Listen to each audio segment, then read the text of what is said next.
नींबू तो सभी के घरों में इस्तेमाल होते हैं, लेकिन इनके छिलकों को बेकार समझकर हम लोग डस्टबिन में फेंक देते हैं। लेकिन इन छिलकों की मदद से हम बहुत से ऐसे काम कर सकते हैं जिनको करने के लिए हमें हज़ारों रुपए लगाने पड़ते हैं। यहाँ पर मैं नींबू के छिलकों के ऊपर सर्फ डाल रही हूँ। सर्फ डालने से नींबू के छिलकों के साथ क्या कमाल किया जा सकता है, आज की इस वीडियो में मैं आपको बताऊंगी। तो वीडियो को मुकम्मल देखिएगा और स्किप ना कीजिएगा। वीडियो शुरू करते हैं। अस्सलामु अलैकुम, welcome to a rich kitchen hacks.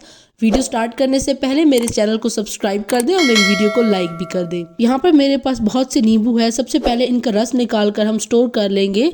नींबू अगर आपके घर में आ जाते हैं तो कोशिश किया करें कि इनका रस निकाल के आप फ्रीज कर लिया करें। उसको इस्तेमाल करना बहुत आसान होता है बनिस्बत इसके कि हम उस वक्त ताज़े नींबू काट कर और अपना काम कर रहे हों। इससे काम भी जल्दी होता है और वक्त की भी बचत होती है। तो सबसे पहले नींबू काट लेते हैं और इनका रस निकाल लेते हैं। फिर इनको इस तरह आइस क्यूब्स बनाने के लिए इस क्यूब बॉक्स में मैं डाल दूंगी और फ्रीज़र में रख दूंगी। फिर मुझे जितना ज़रूरत होगा मैं उस हिसाब से क्यूब्स निकाल कर इस्तेमाल करती रहती हूँ। अब चलते हैं अपने हैक की तरफ कि किस तरह नींबू के छिलकों की मदद से हम घर के मुख्तलिफ काम करके हज़ारों रुपए बचा सकते हैं। सबसे पहले नींबू के छिलकों को इस तरह प्लेट में रखकर या किसी भी बाउल में रखकर आप उसके ऊपर सर्फ डाल दें, जिस तरह मैं डाल रही हूँ। कोई भी 20 रुपए का पैकेट सर्फ का आपके घर में मौजूद है, या अगर आप लोग बड़ा पैकेट सर्फ का इस्तेमाल करते हैं तो उसके 2 से 3 खाने के चम्मच आप सर्फ के डाल देंगी नींबू के छिलकों के ऊपर। फिर इसको किसी भी बाउल में डालकर आप इसमें इतना पानी डाल देंगी कि तमाम नींबू के छिलके उसमें डिप हो जाए। फिर आप इसको किसी भी हैंड बीटर की मदद से, अगर आपके घर में हैंड बीटर नहीं है तो आप किसी भी जूसर ब्लेंडर के अंदर इसको ब्लेंड कर सकते हैं। आसानी से इन तमाम चीज़ों को आप जूसर ब्लेंडर के अंदर भी ब्लेंड कर सकते हैं। इन सब चीज़ों को ब्लेंड करने के लिए मैंने पहले शीशे का बाउल लिया, लेकिन क्योंकि पानी बाहर आ रहा था तो मैंने बाउल को चेंज कर दिया और दूसरा बाउल उठा लिया। इसके टूटने का भी खतरा नहीं होता इतना ज़्यादा। इन तमाम चीज़ों को अच्छी तरह आपने बीट कर लेना है।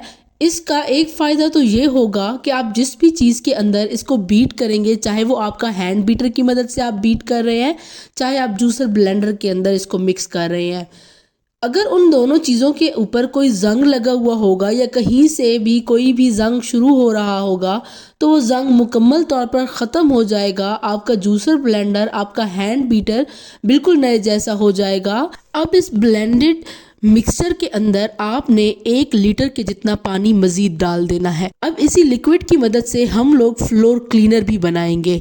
अब आप देखें कि एक ही चीज़ की मदद से मैं आपको कितनी चीज़ें बनाना सिखा रही हूँ, तो मेरे चैनल को सब्सक्राइब करना तो बनता है। फ्लोर क्लीनर बनाने के लिए आपने इस नींबू के अंदर 1 लीटर पानी डाल देना है और उसके बाद इस पानी और जो नींबू के छिलके आपने इसमें ब्लेंड किए थे, अब लाजमी बात है वो किसी न किसी फॉर्म में तो इस मिक्सचर में मौजूद है। तो छन्नी की मदद से आप इसको क्लियर कर लेंगी कि छिलके आप अलग कर लें और उस पानी को अलग कर लें। इस पानी के अंदर हम लोग आधा कप विनेगर का डाल देंगे, सफ़ेद सिरके का डाल देंगे, ताकि इसको लंबे अरसे तक इस्तेमाल किया जा सके और ये जल्दी ख़राब ना हो। इस फ्लोर क्लीनर के अंदर आपने 3 से 4 गोलियां फिनाइल की पीस कर डाल लेनी है। फिनाइल की गोलियों को किसी भी पॉलीथीन बैग के अंदर डालकर पीस लें, किसी बर्तन के अंदर डाल के पीसने की गलती मत कीजिएगा। फिर इसको इस लिक्विड के अंदर शामिल करके अच्छी तरह मिक्स कर लें। एक तो सिरका और फिनाइल की वजह से इसकी झाग कम हो जाएगी, दूसरा इसके अंदर से बहुत खूबसूरत सी खुशबू आना स्टार्ट हो जाएगी। इसको किसी भी बोतल में डाल के आप 15 से 20 दिन के लिए रख लें। आप इसको आसानी से इस्तेमाल कर सकती हैं 15 से 20 दिन। उसके बाद दोबारा बना लें, तब तक नींबू के छिलके भी इकट्ठे हो जाएंगे आपके घर के अंदर। ये बहुत आसान तरीका है घर पर ही एक फ्लोर क्लीनर बनाने का। हम बाजार से हज़ारों में फ्लोर क्लीनर लेते हैं और वो हमारे 10 दिन भी नहीं चलते और ख़त्म हो जाते हैं। वो बहुत ज़्यादा मिकदार में इस्तेमाल होते हैं जो हमारे लिए नुकसानदेह भी है।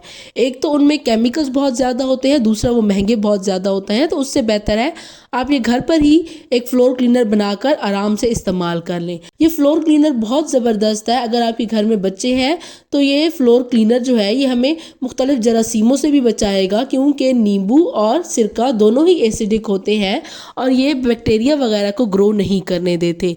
तो बेहतर है आप इसी क्लीनर को इस्तेमाल किया करें फर्श वगैरह साफ़ करने के लिए।